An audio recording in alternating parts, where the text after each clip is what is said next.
Um, so, okay, there's a specific intensity to how someone sees you right now. And it's not the casual kind of attraction that comes and goes. This is focused, singular, the kind where other options fade because you're the only one that registers. You're not just attractive to them, you're the attraction. Not because you're trying to be, not because you're doing anything to maintain their interest, just because something about you has captured their attention in a way they can't redirect or ignore. Let me describe what this looks like.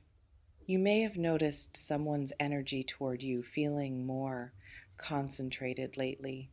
Their attention doesn't wander when you're present. Their focus doesn't split between you and other possibilities. It's just on you. Some people experience this as intense. They're not used to being the sole focus of someone's desire. They're used to competing, to being one option among many, to never quite knowing where they stand. It might feel uncomfortable to be seen this completely, like there's nowhere to hide, like someone's paying attention in ways that expose you. Like being wanted this specifically creates pressure you're not sure how to handle. But here's what's actually happening: someone has decided, not in a creepy way, not in an obsessive way, just in a clear way. You're what they want, and that clarity has eliminated their interest in alternatives. Let's pause here. This reflection invites you to consider: is there someone whose attention toward you feels singularly focused? Maybe they've stopped mentioning other people, stopped talking about their dating life, stopped acting like they have options they're considering, because to them there's only one option that matters: you.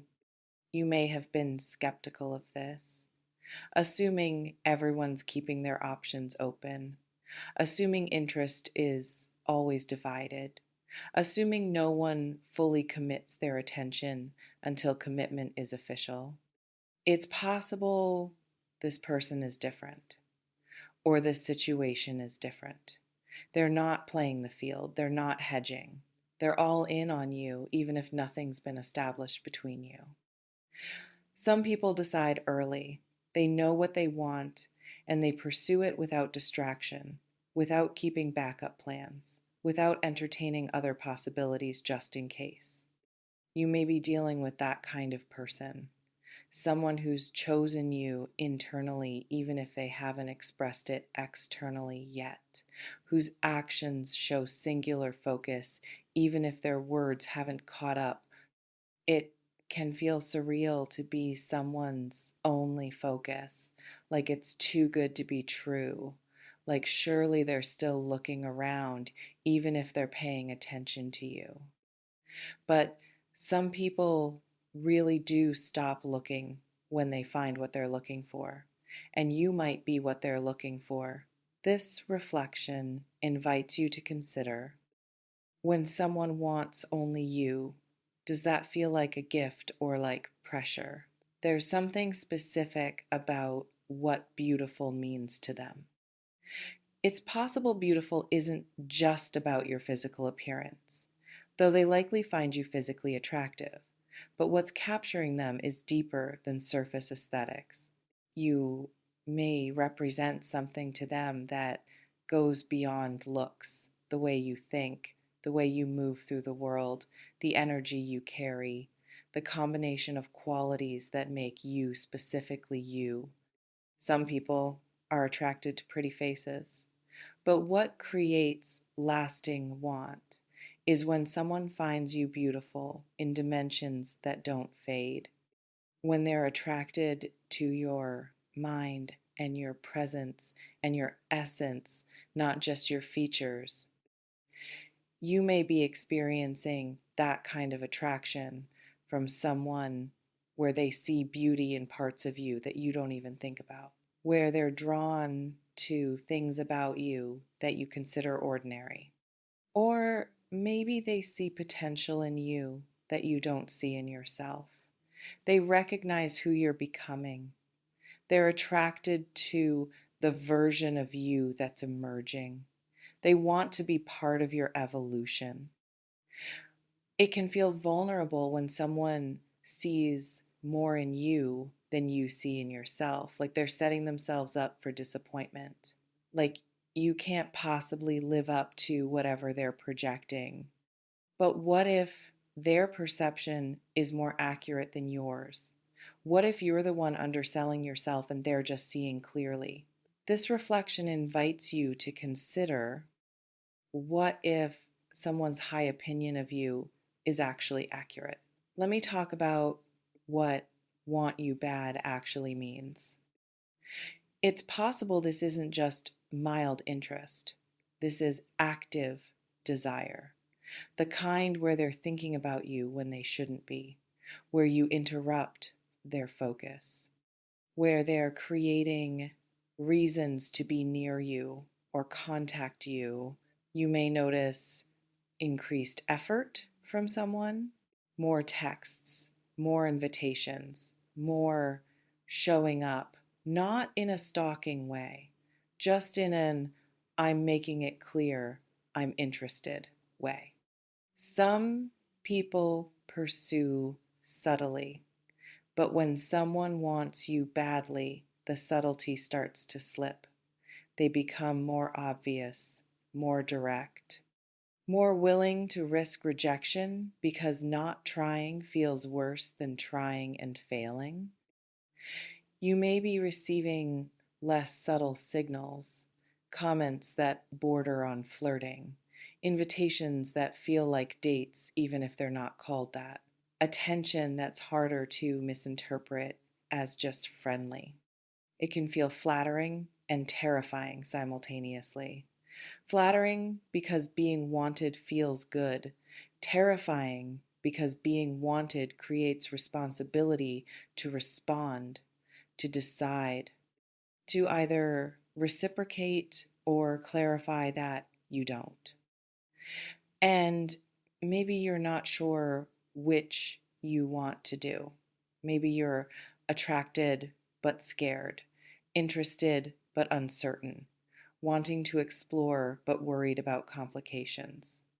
This reflection invites you to consider, if someone wants you intensely, do you want them back? There's something about your response that matters here.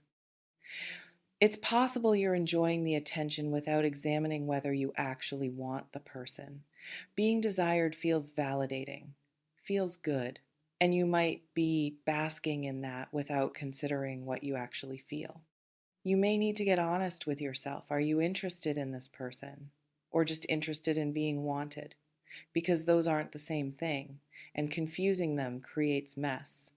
Some people lead others on without meaning to. They're not trying to be manipulative. They just enjoy the attention so much they don't examine whether they want to reciprocate. You may need to check your intentions. If you're not interested, being clear about that sooner protects everyone. If you are interested, acknowledging that creates space for something to develop. It can feel complicated when you're not sure what you want, when you're attracted but circumstances are difficult, when you're interested but timing feels wrong. But uncertainty doesn't excuse leading someone on. If you don't know what you want, you can say that. You can be honest about being unsure. That's better than pretending interest you don't feel or availability you can't offer. What you might need to do is communicate directly, not hints, not signals, actual words about actual feelings and actual availability. Some people avoid direct communication because it feels too vulnerable, too definitive, too much like committing to a position they might want to change later. You may be one of those people, and this person's intensity is requiring you to be clearer than you're comfortable being, to say what you want instead of just responding to what they want. It can feel safer to stay vague, to let things unfold without defining them, to respond to their pursuit without actively choosing. But vagueness isn't kindness, it's just delayed clarity. And this person deserves to know where they stand with you. You remain in complete control of how you respond to someone's desire. You can reciprocate, decline, need time, explore cautiously, commit fully. The power is yours. It always has been. You may notice reading this has brought up a specific person whose attention has been focused on you. Maybe satisfaction, maybe anxiety, maybe the question of whether you actually want what they're offering. Whatever it is, honor it. Take what resonates, softly release the rest. Trust yourself. Before we close, I want to ask you something. When someone wants you intensely, does that make you more interested or does it make you want to run? Drop it in the comments honestly. And what would it take for you to trust that someone's singular focus on you is genuine? They only want you, you're beautiful to them, this person wants you bad. And that want is creating pressure for you to decide what you want, to stop just receiving attention and start being clear about whether you're interested in giving it back. Being wanted is easy. Deciding if you want back is harder. But you can't stay in receiving mode indefinitely without eventually having to choose. Not eventually, soon. Trust yourself with this. Trust that you know what you want, even if you're scared to admit it. Trust that you can be honest without being cruel. Trust that clarity serves everyone better than comfortable ambiguity. I'll see you in the next one.